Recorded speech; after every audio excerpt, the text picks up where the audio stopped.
Sooner or later, we all face this moment. The pressure's on, mistakes been made, and we have a choice.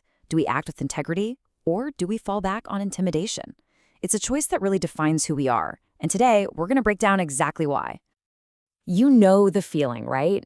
We've all been there. That exact moment when a mistake gets called out, a flaw is exposed, or just a really uncomfortable truth comes to light. It's like a moment of reckoning. And how people react in that moment, well, that tells you pretty much everything you need to know. So think about it. What happens when you present someone with facts that they just don't want to hear? Their reaction is incredibly revealing. Do they actually listen and engage, or do they immediately lash out? Okay, so let's walk down that first path, the one that unfortunately is pretty common. This is the path of deflection. It's that knee-jerk reaction to avoid responsibility no matter what. And you can almost predict the downward spiral. First, instead of just owning the mistake, there's panic. That panic then immediately morphs into deflection, where all their energy goes into finding someone, anyone else, to blame. And when that doesn't work, well, that's when you get to the final ugly step, intimidation. They start making threats because they've run out of ways to avoid accountability. And here's the little psychological trick they pull. They completely reframe the situation. All of a sudden, the person who's just being honest is painted as an attacker, someone with a personal grudge.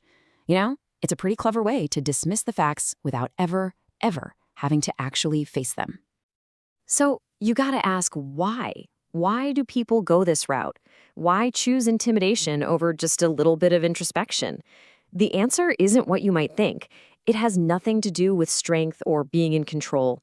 It's something else entirely. And this right here, this is the absolute heart of it. The actions you see on the surface, all the threats, the blame, they aren't signs of power. Not at all. They're just the symptoms. If you look underneath all that noise, the real driver is almost always fear and deep insecurity. And that is the great irony, isn't it? Trying to threaten someone into being quiet doesn't make the truth just disappear. Nope.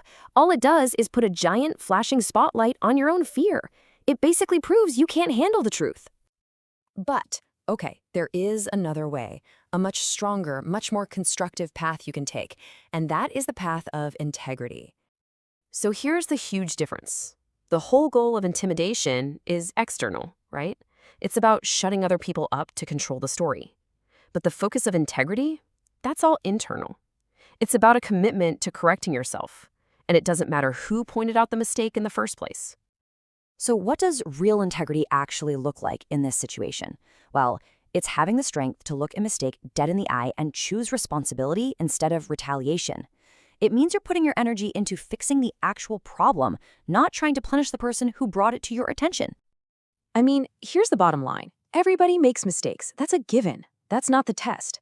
The real test is what you decide to do next. And the answer should always be responsibility. It should never be intimidation. So when you get right down to it, it all boils down to a choice. When we're faced with one of those uncomfortable truths, we're standing at a fork in the road. One path leads to fear and cover-ups, and the other leads to growth. So maybe let this be the question you ask yourself next time this happens. Mistakes are totally inevitable. They're just part of being human, part of growing. The real question, the one that truly reveals your character, is always, okay, what comes next? In the end, it really comes down to this one simple, powerful truth. Accountability is always greater than a cover-up. One of them builds trust and makes you stronger. The other just exposes weakness. The choice is always yours.